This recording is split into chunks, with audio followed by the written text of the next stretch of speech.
Hi and welcome to The Print. My name is Karanjeet Kaur and I'm a writer and an editor. Let's talk today about Goa's digital nomads. A few years ago, I encountered the IT Park Road in my quiet neighborhood in Goa. I found it on Google Maps while trying to navigate to a mysterious plateau. You can trace the route and drive through the steeply ascending, rapidly narrowing road. But what you cannot do is actually go to the IT Park because it doesn't exist. The park was announced in 2023 by State IT Minister Rohan Khaunte on the sidelines of the G20 Startup 20 Engagement Group meeting. It is part of the state's plan to house 200 startups and establish Goa as a global tech destination. This noble enthusiasm, however, seems to have stalled. As of this year, the government is still conducting feasibility studies while scouting for a partner to build, operate, lease, and transfer the cluster to them. The IT Park isn't the only thing that arrived with a bang and then trailed off with a whimper. At the start of the pandemic, digital nomads became the unstoppable force, arriving in Goa in droves from Mumbai, Bangalore, and Delhi. 4 years on, they have met with an immovable object, which is the reality of life in India's smallest state. Since 2020, Goa has been at the center of India's digital nomad story. A promised land where remote workers could trade their expensive city apartments for beachside living, while continuing to keep their metro salaries. The influx was very dramatic. It permanently transformed rental markets and spawned co-working spaces and restaurants helmed by celebrity chefs and drove prices up exponentially, much to the distress of local Goans. Now, some of these remote workers are leaving their sunshine dreams behind. They are questioning whether the physical, social, and regulatory infrastructure ever existed to sustain them in the first place. Ajinkya Chikte, who runs a marketing business, first moved to Goa in late 2019. Almost immediately, he found a 2 BHK flat in Asagaon with a swimming pool for 17,000 rupees a month. Around 2020, home delivery of groceries via apps like Instamart had just kicked off in Goa. So Chikte had all the conveniences of the city without the cramped spaces and terrible AQI. Then, the conveniences started disappearing. After a year in Barcelona, Chikte returned to find that Asagaon had turned into GK5, which is that it had become completely unaffordable. Since 2023, he has moved through several neighborhoods, all in search of a peace and quiet that continues to elude him. He first moved to Seolim, where, thanks to several other remote workers who moved to the area, power cuts and traffic jams became routine. Chikte moved further north, settling in remote Pernem. There were no other houses around, but there was also no waste disposal or running water.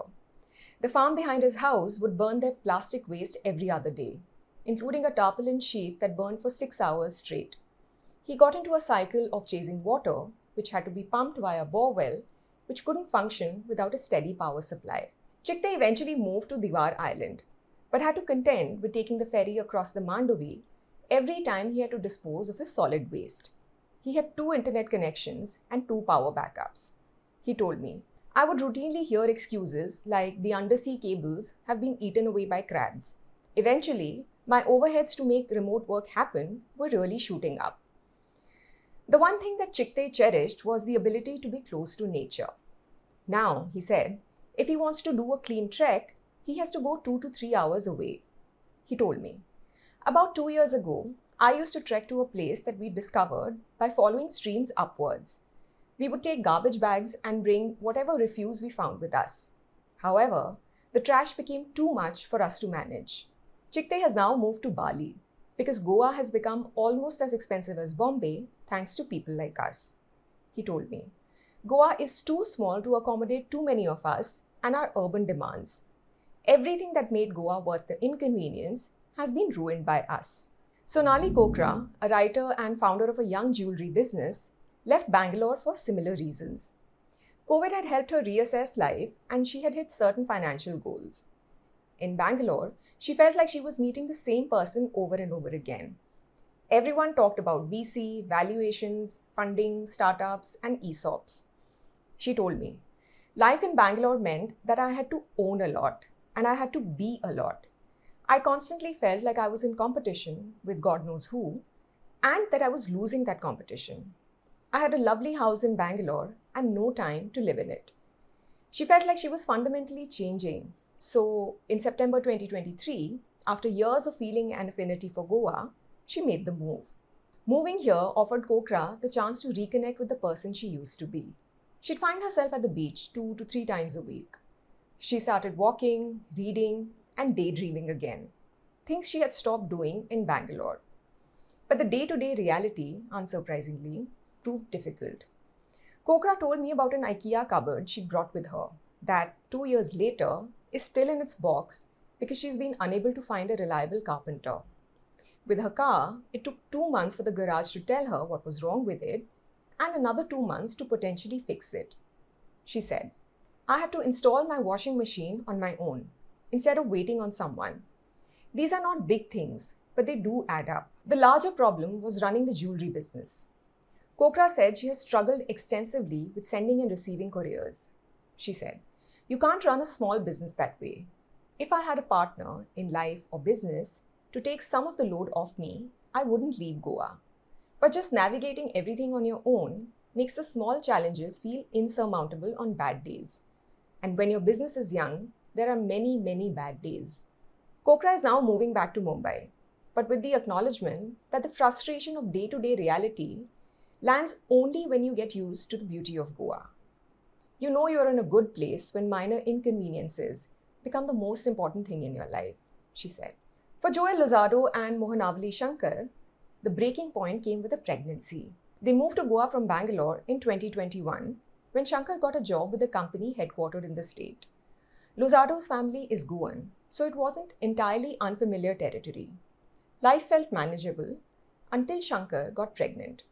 The couple had to ride a bike for half an hour on a highway to get to a gynecologist that she was comfortable with. The first 3 months of the pregnancy also proved to be brutal. Even with help from relatives, they couldn't sustain being in Goa. Lozado told me, you're in an unfamiliar place where you can't book an Uber in an emergency. Even a minor thing can escalate into a major emergency, and that feeling is ever present in your day. As soon as it became feasible, the couple flew to Coimbatore and now reside in Bangalore with their young daughter. But every time Shankar visits Goa, she wishes they could move back. Lozado said, we now have a large network of people who are practically locals who we can rely on. Networks, it turns out, are the difference between enduring Goa and leaving it. Sandhya, a 27-year-old writer who moved to Goa from Noida in 2023, loves much about the slowness of her life here. In Noida, she lived on the 23rd floor and had no idea who lived above or below her. She told me, I was so dissatisfied with my life there, I was constantly looking for distractions. Goa expanded my capacity to sit with myself because my options for distraction are limited. But that lack of distraction cuts both ways. Sandhya didn't expect that the dating pool would be so small. She said, Goa is a lover's world. If you have found a partner, you can move here and build a very beautiful life. For a young person, however, the experience can be very isolating. For 2 years, she says, she couldn't find a single person she wanted to date, unless you count travelers passing through the state. This transience makes everything harder. 2 of her close friends have left Goa this year, and Sandhya is also toying with the idea. I wouldn't really call these experiences an exodus, but they are definitely a recalibration. Will these departures affect real estate or cost of living in Goa? According to reports, North Goa has experienced a decline of 15 to 20% in hotel tariffs and long-term rental rates. But this is market normalization, far from collapse. The demand for independent villas and attendant amenities remains strong, but maybe the seductive idea of location independence has been subject to a reality check. Because working from paradise, it turns out, needs way more than just good vibes. It needs reliable power and crabs that can leave undersea cables alone.